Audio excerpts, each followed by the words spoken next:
Good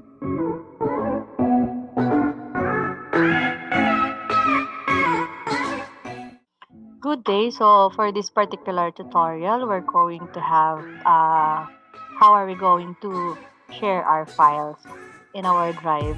So for example, we have here type our drive.google.com. So ang i-share natin is a particular file. Okay, nagbubukas muna yung aking drive. So, for example, meron akong isang particular file na i-share sa iba. For example, I have here, hanap tayo. For example, this one, Aralin 1.6. So, ito yung particular file na i-share ko. So, i-click ko lang siya, select ko lang siya, then right-click. Then, click share. Pag kinlik ko yung share, lalabas dito yung antayin lang natin. So, lalabas yung share with people and group. So, type tayo dito ng particular na email address kung kanino natin siya gustong i-share. So, for example, i-share ko siya sa aking isa pang account, which is my DepEd email. So, irene.punsalan.deped.gov.ph. So, ayan.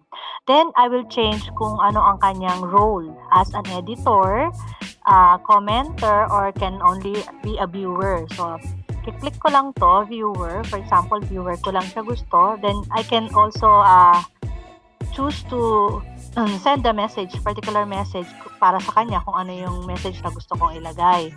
Then, ino-notify siya through email. So, magsasend ako ng email sa kanya, notifying na sinishare ko sa kanya yung particular file na to. So, click lang natin yung send. So, that one, ang gagawin natin, nag-share tayo, share anyway.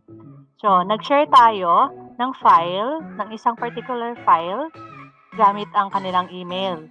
So, dahil gamit ang kanilang email, ang gagawin nito ay magsesend siya ng email dun sa ating pinag-sendan.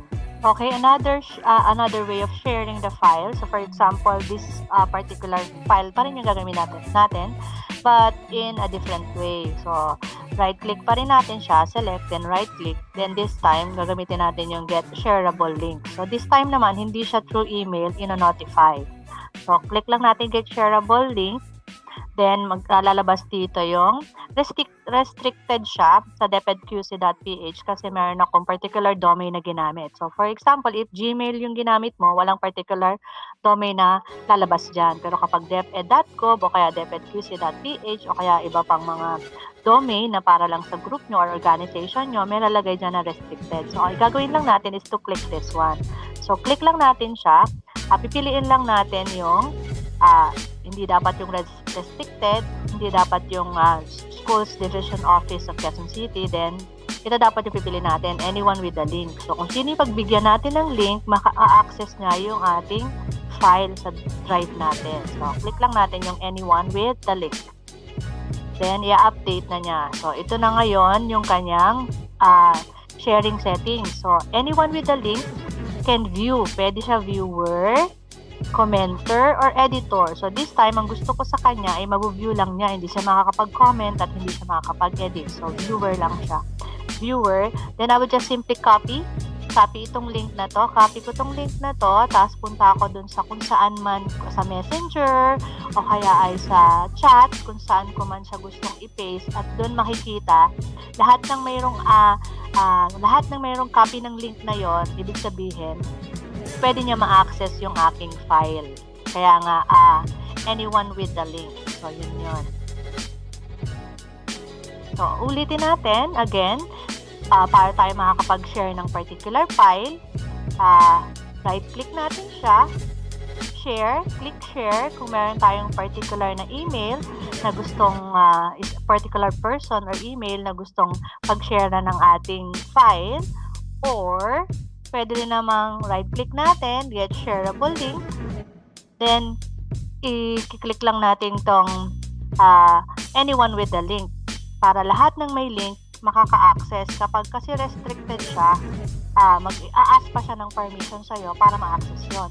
While kapag sinet mo siya sa sharing na anyone with the link, basta may link siya, ma-access na niya yung particular file na gusto nating i-share with them. So, kung sino lang yung mayroong link na yon, yun lang yung makaka-access. Okay. So, how about, this one is particular file. So, how about kapag naman ang gusto nating i-share is yung isang folder. So, for example, I have here, meron ako ditong folder ng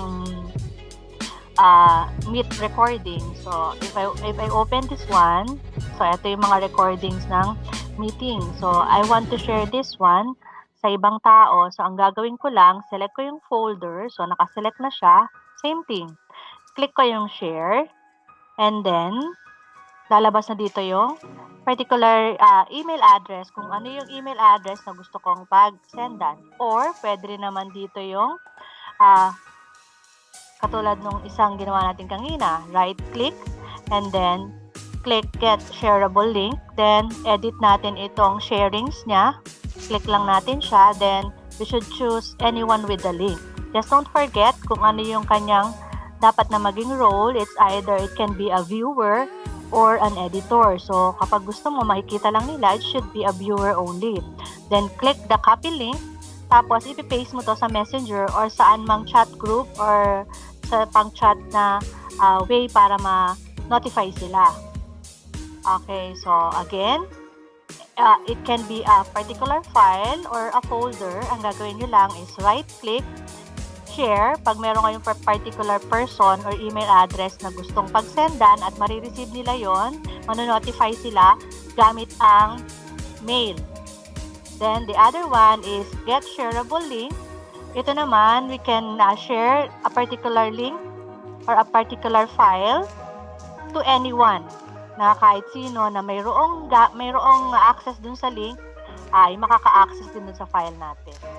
Okay? So, yun lang yung dalawang ways para natin makakapag-share ng file sa ating Google Drive. Happy learnings! Good day!